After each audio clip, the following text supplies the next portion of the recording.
राधे राधे। आज हम इस वीडियो में ऐसी बात करने जा रहे हैं क्योंकि होली का त्योहार सामने है और कई लोगों के विवाह हुए हैं होली से पहले। तो कई लोगों में ये कंफ्यूजन रहता है कि होली का पहली होली बहू अपने ससुराल में मना सकती है क्या, और जो जिनका विवाह हुआ है और पहली होली जिनकी है वो दोनों सास बहू ध्यान से सुन ले। सास बहुओं के लिए ये वीडियो बहुत महत्वपूर्ण है। जिनके घर में अभी नई नई बहू आई है वो ये वीडियो बिना सुने रहे नहीं। हाँ, आपके लिए बहुत महत्वपूर्ण है। ये प्रश्न है और हमने देखा है हमारे घरों में बहुएं पहला होलिका का त्योहार अपने घर में नहीं मनाती हैं बल्कि मायके में चली जाती हैं। पहली होली वो अपने मायके में मनाती हैं। इसके कई रीजन है पर उसमें से एक दो रीजन मैं आपको बताता हूँ। पहला, होलिका का जो स्वभाव है वो है जलना। जैसे हम प्रहलाद जी को जलाने के लिए होलिका लेके गई थी, और अभी जो बहू आई है हमारे घर में वो प्रेम स्नेह ये प्राप्त करना चाहती है। तो पहली होलिका का दहन हम उसको नहीं दिखा सकते।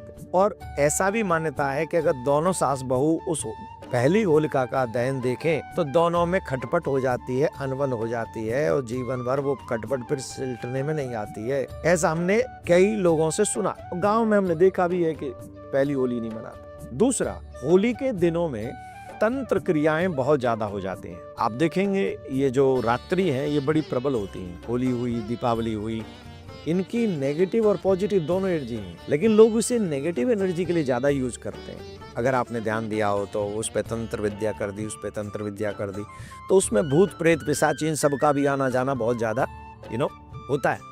तो अगर इन सबका आना जाना होगा और जब बहू आई है, जैसे किसी का 15 दिन पहले विवाह हुआ, किसी का 1 महीने पहले विवाह हुआ, 2 महीने पहले विवाह हुआ, या थोड़े 12 महीने भी पहले विवाह हुआ, तो आपने देखा होगा कि उसके अंग पर जो उबटन इत्यादि होता है, वो जो श्रृंगार होता है, जो सुगंधित तेल फुलेल ये सब होते हैं, इससे ये बुरी जो चीजें हैं वो आकर्षित होती हैं। इसलिए भी हम पहले होलिका का दहन होते हुए नहीं देखते और इसलिए हम होली का पहला त्योहार नहीं मनाते। तीसरी बात, जब होली आती है तो हमारे यहाँ क्या होता है कि होली से पहले नई दुल्हन अपने मायके चली जाती है, और नई दुल्हन जब अपने मायके चली जाती है तो दूल्हा उसे लाने के लिए जाता है, मतलब अगले दिन वो आ जाएगी इसके लिए।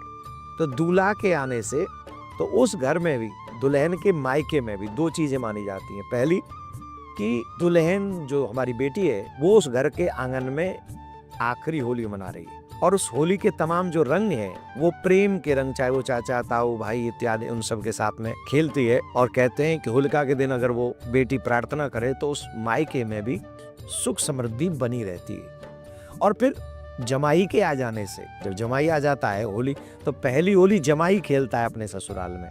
और आप तो जानते ही हैं कि जब जी होली खेलने आ जाएं ससुराल में जी, तो होली में कितना रस और प्रेम और अपनापन बरसता है।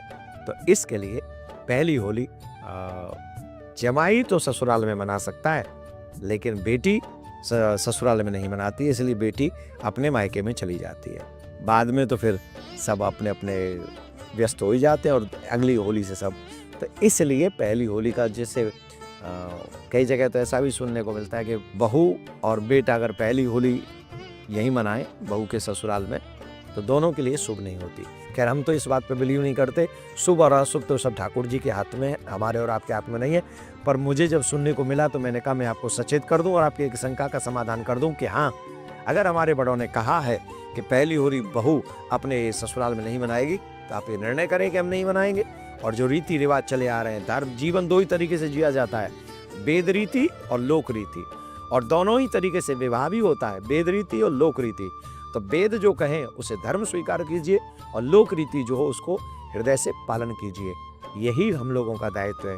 होली की बहुत बहुत शुभकामना। होली से पहले जितने भी नव दंपत्ति हैं उन सबको ये वीडियो सुना देनी चाहिए, ये आपका दायित्व है। आपको होली की बहुत बहुत शुभकामनाएं। राधे राधे।